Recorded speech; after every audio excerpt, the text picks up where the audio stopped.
If the walls of your museums could talk, what would you want them to say to your visitors passing through every day? What stories would you want them to hear?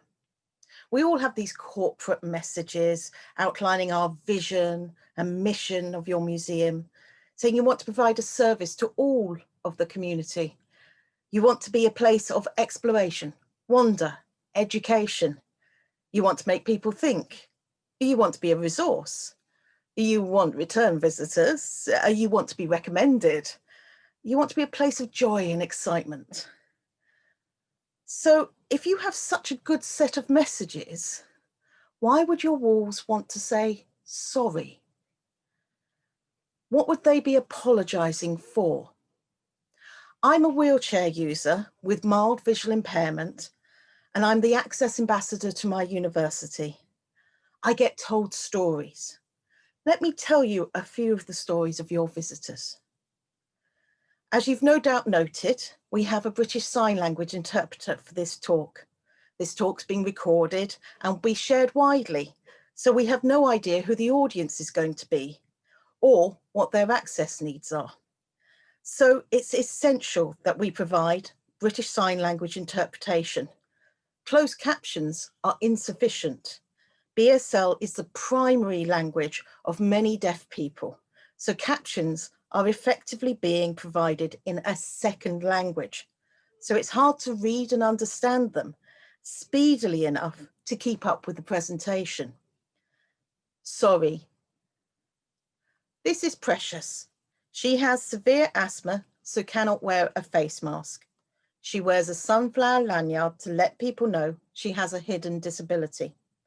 She is also blind and navigates with the assistance of her dog, Daisy. She comes into your venue straight to the door past a short, socially distanced queue. Someone in the queue shouts, "Oi, stop queue jumping and where's your face mask?" Precious turns and apologises. "Sorry, I didn't see the queue." And Daisy just leads me to the front door. "I can't wear a face mask because of my asthma. If someone could lead me to where the end of the queue is, I'm happy to wait." But this is met with, "I'm not coming near you. You could infect me because you're not wearing a mask." "Just go ahead, love. It's no problem." "No, she can't do queue jump. It's not fair." "I know people faking it not to wear a mask. Bastards have no care for others." At no time does the member of staff on the reception desk intervene. Precious feels increasingly unsafe and leaves. She goes home and tells her family she isn't going to go out alone again anywhere whilst COVID rules are in practice. Sorry.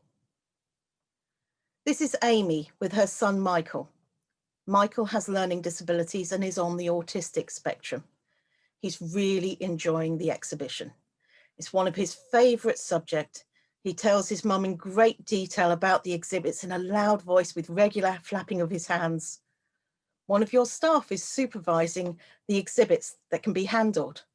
Michael is fascinated by one exhibit in particular, turning it over and over and laughing with delight. A young girl asks her father, "What's wrong with him?" And he looks over and says, "You're scaring my daughter." And to Amy, "You shouldn't bring him to places like this. He's not normal." Your staff member looks away in embarrassment. Michael starts to cry and asks his mum, "Why is he scary?" They leave. Sorry. Finally, this is Tom, who came to your venue with his 12-year-old granddaughter, Michaela. He wanted to bring her to the new exhibition. He knows she's fascinated by it.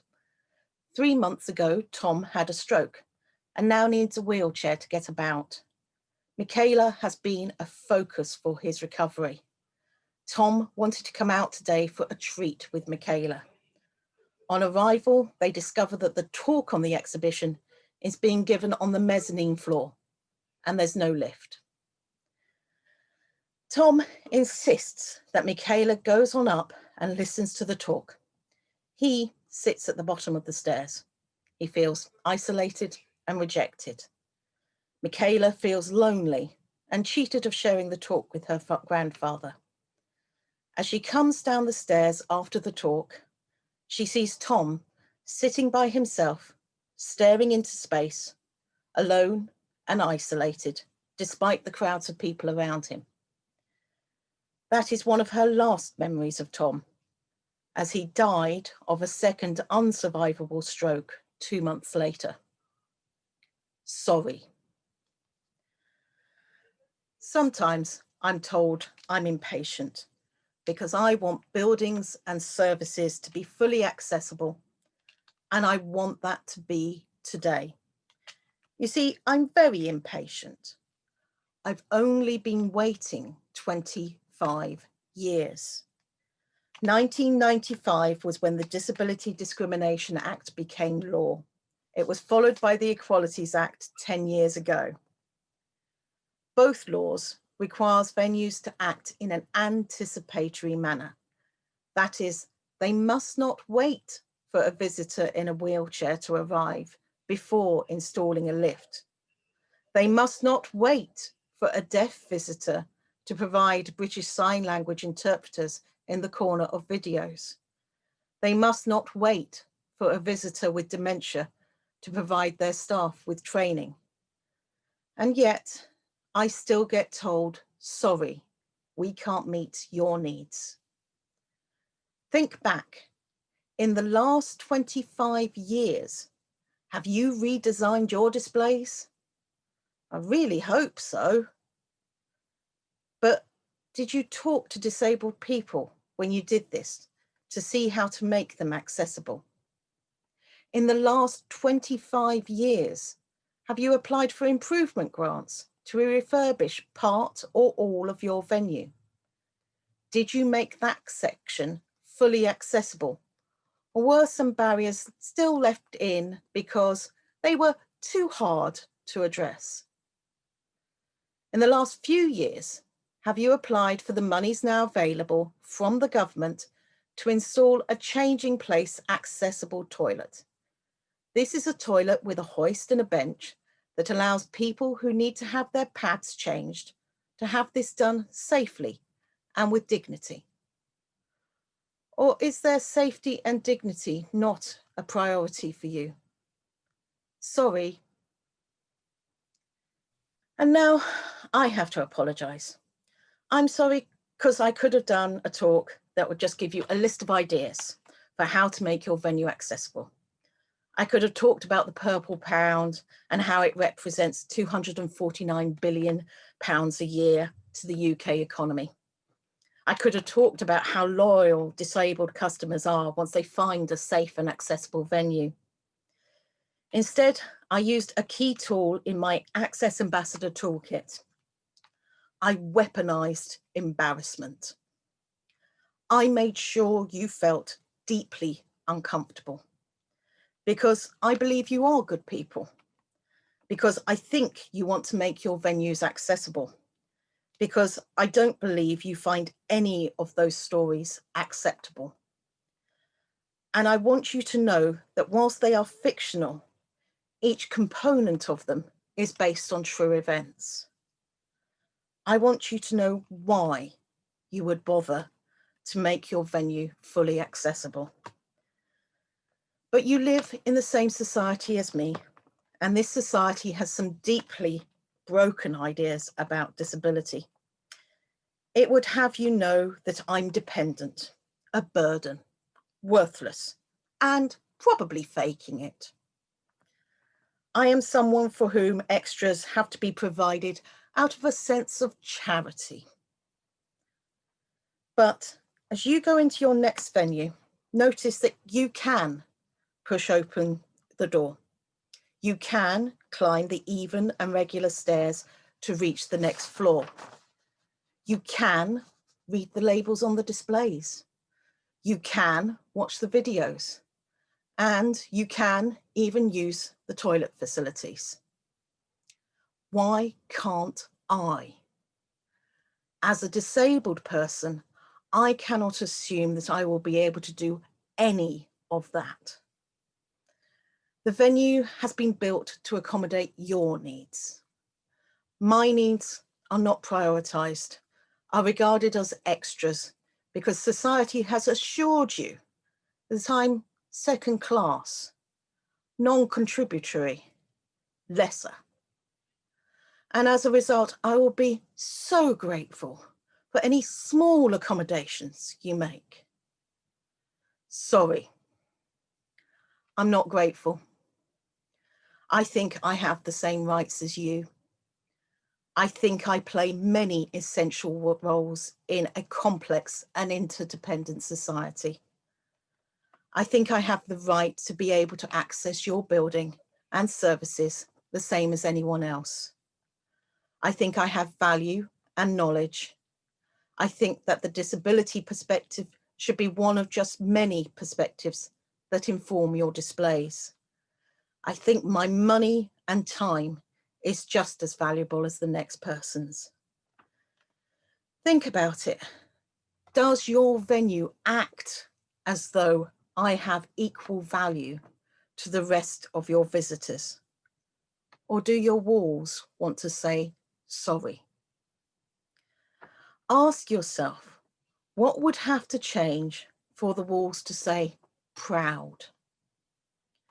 What would this look like? I've been told so many times that it's impossible to have a building that is fully accessible for everyone. That the access needs to address one kind of impairment clash with those of another.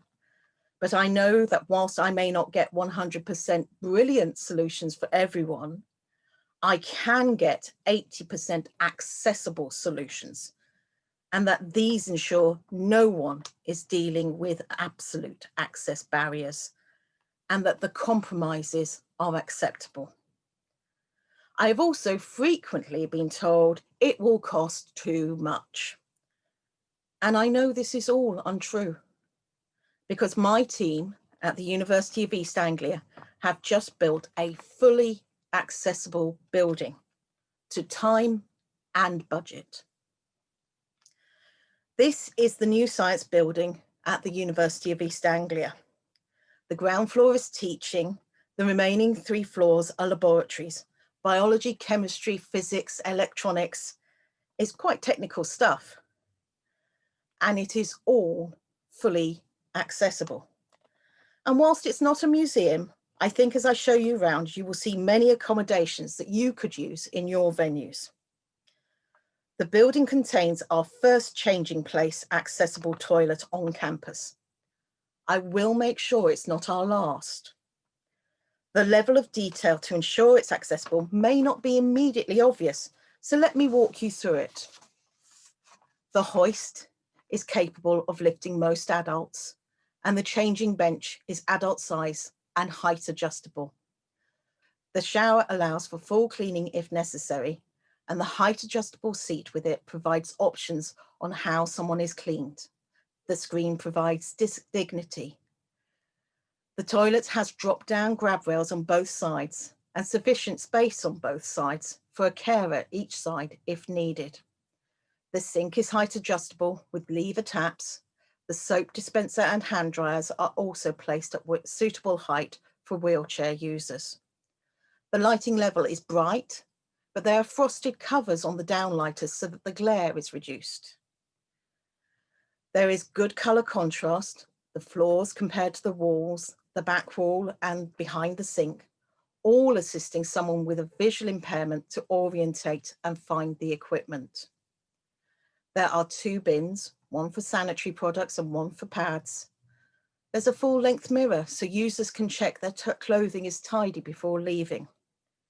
The door is opened with a motor and locked by a large lever lock, so easy for those with limited strength and/or dexterity. Finally, this changing place toilet has been registered on a couple of websites, changingplaces.org and toiletmap.org, which allows members of the public to know that they can use this facility when the building is open. Other access considerations include that the building can be accessed by ramp or steps. The steps have additional handrails and contrasting edge stripes. The front door is large and motorized and has a wide area of matting to allow both feet and wheels to dry off. And the building has 2 lifts and 2 accessible toilets per floor. All of the doors in the building are either lightweight or motorized. Now, I did have to educate my architect on the meaning of all. They kept putting the fire door closers on doors, which usually makes them too heavy to easily open. So, for example, on the doors to the standard toilets, you can't be seeing the porcelain. But I wanted my standard toilets to be usable by the widest range of people.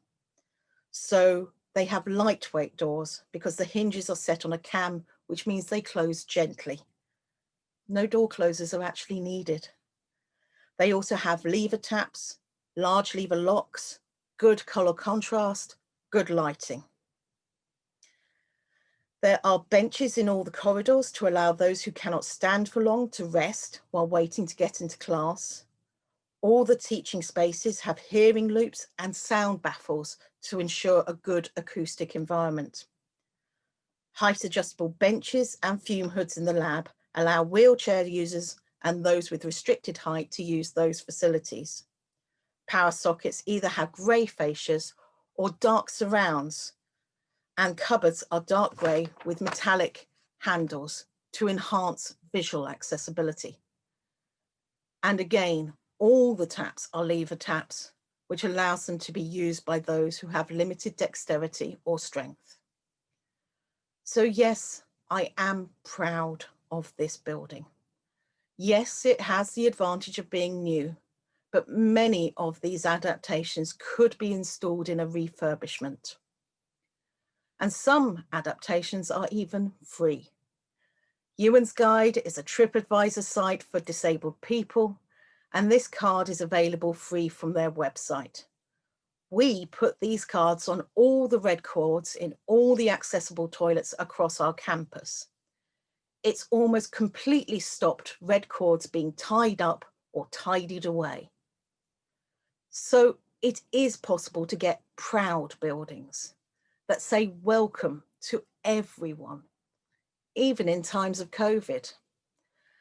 Another of my Access Ambassador tools is evidence-based dissent. I disagree strongly with the herd immunity myth that society could get back to normal if vulnerable people like me just stayed home and isolated. I find this idea insulting. And as the government had forgotten that I might want to get out and do things like visit museums safely, I created an evidence-based guidance on how to open up as safely and accessibly as possible. I wrote these guides in collaboration with Embed and the Disability Collaborative Network, DCN. If after hearing this, you think you might want to do a bit better, feel free to get in touch. You've been provided with an electronic goodie bag containing lots of free information on what is needed to create an accessible venue. But you know that information alone is often insufficient to generate actual change. So if you want to look at implementation, I am available for consultancy work. But please don't embarrass yourself by asking for this for free. What I offer is valuable, and so you know you need to pay for it. Thank you for listening.